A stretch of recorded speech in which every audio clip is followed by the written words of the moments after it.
Now, I want to, before we jump into what poems can do, we're going to read about 14 poems.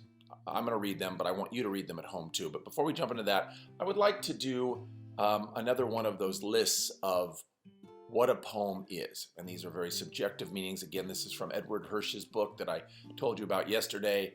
It's a book for adults, but if you're a teacher listening to this, or a parent, or a high schooler, it's a fantastic book. And I'll put it on the screen again because I always forget what it is, but it's something like How to Read a Poem and Fall in Love with Poetry or something like that. So there's the list. A poem's purpose is. Now, I want you to do the same thing we did yesterday. I'm going to read this list to you right now, and then I'm going to give you 30 seconds to figure out what the purpose of a poem is. And it's going to be your purpose. And your purpose, you might have more than one, but I want you to maybe even pause this video, maybe talk about it with your teacher, or just think about it yourself and why you think that this purpose is your purpose. So here's the poem's purpose as defined in Edward Hirsch's book. Poem's purpose is to bridge the chasm between people, to transform your thinking, to express the inexpressible, to mark the forgotten relationship between things, to appeal to the ear and the eye.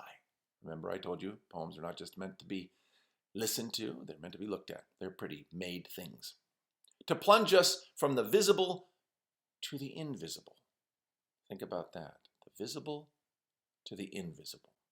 Poem might be about a hand reaching out, but really what it's about is this invisible relationship, say, between John Keats and his reader.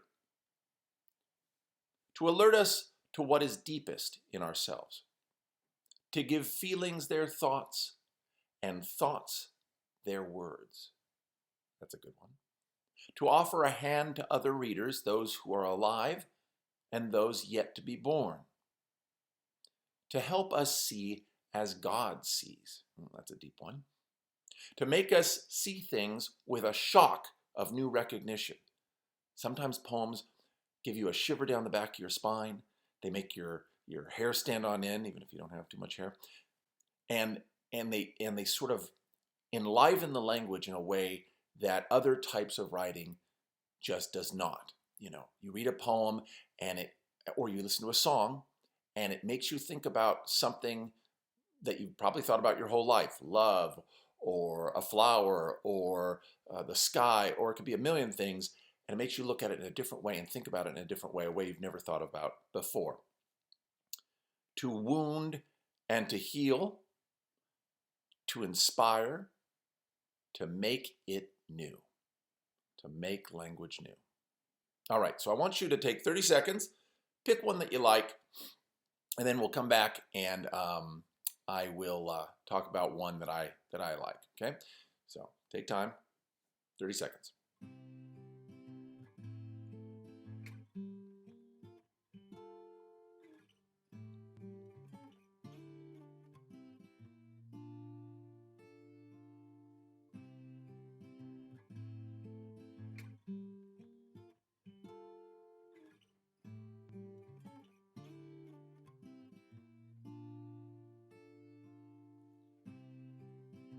Okay.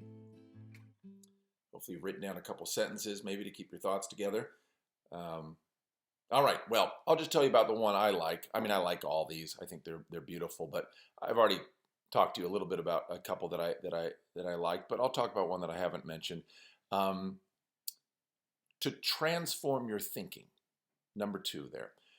For me, poetry is a way of thinking.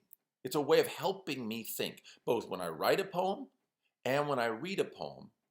It is a way to help me think about and articulate something that might be percolating up in my head, in my brain, kind of zipping around in there, but it's not organized. When I put that almost inexpressible thought into writing, it helps me think about it, helps me ponder it in a more productive way. Same with reading a poem. I'll read a poem And that poet, whether he's been dead for 200 years or whether she's writing right now, I can read it and be inspired and think about something from the poet's perspective that actually happened to match my own, and I didn't even know it until I read that poem. Okay, so to transform your thinking, or I might even say poetry is a way of thinking.